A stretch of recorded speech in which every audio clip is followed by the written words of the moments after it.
Hey everyone, welcome to another segment of Archer's Quest. Here in this episode today, we're going to talk about finding land to hunt and getting permission. Now, over some of the emails and that we had received, one of the questions is how me and my son go about finding private land to hunt, and what we do to find this land and stuff like that. So I thought I'd just take a minute and kind of go over the system we use. Now, when we look for private land, which is harder and harder to come upon anymore, we use a couple different things. I use Google Earth a lot. A lot of times, what I'll do is I will get on my laptop, and if I'm driving around and I see a piece of land that I kind of like, or think, hey, there might be something there. First thing I'll do is I'll come home, get on my laptop. I'll look at an aerial photo of it, switch it over to topographic. I use Google Earth a lot. If I see things there, features there that I like, that think that might make that good. Of course, the second big thing is then finding out who owns that land. Now, I'm going to show you here. There's a program out. It's called Onyx Map, and this thing is super.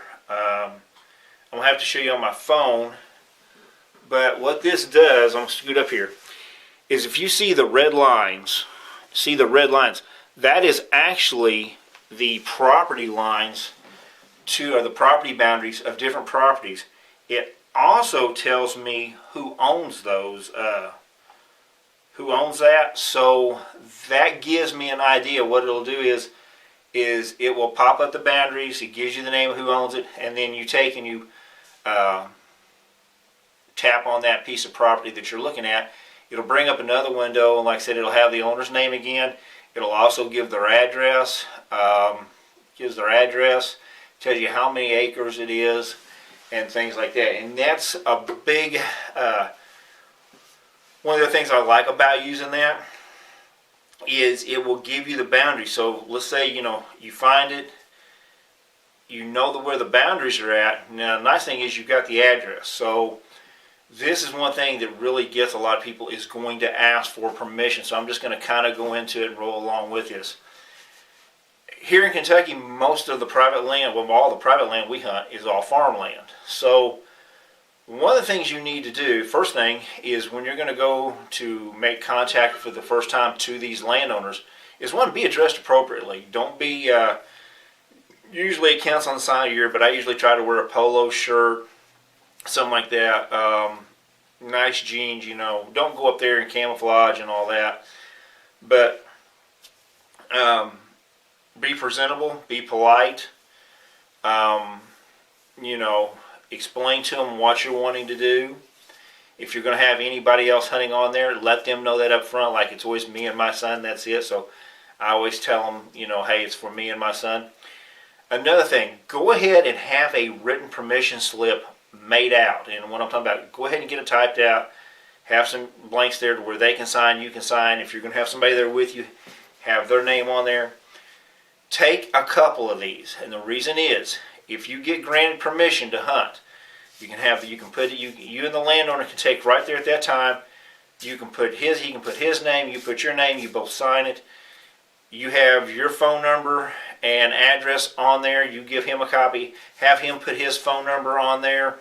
That way you both have each other's information. You both have a signed permission slip showing what's what. Now, one of the things I do is I also put a release of liability on there, because I look at this way. I've asked permission to come there and hunt.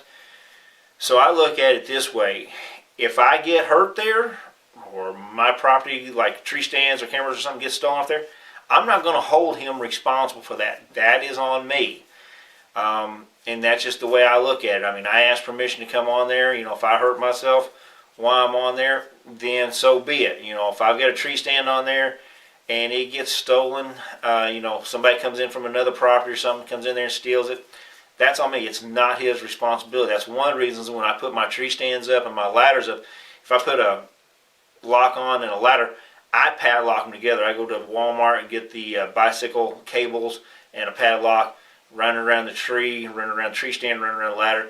Because look at it this way, if they're going to steal it, they're going to have to come back with bolt cutters. But another thing, big thing, when you're going to talk to farmers or people, be considerate of their schedules.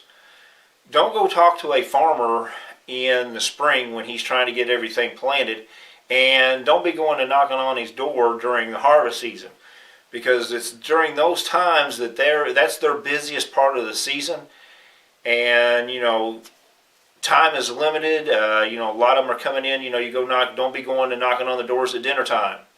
That's another thing. Usually, when I try to ask for permission, I try to do mine from January, February, maybe the first part of March, just depending on the weather and what I'm seeing the farmers do.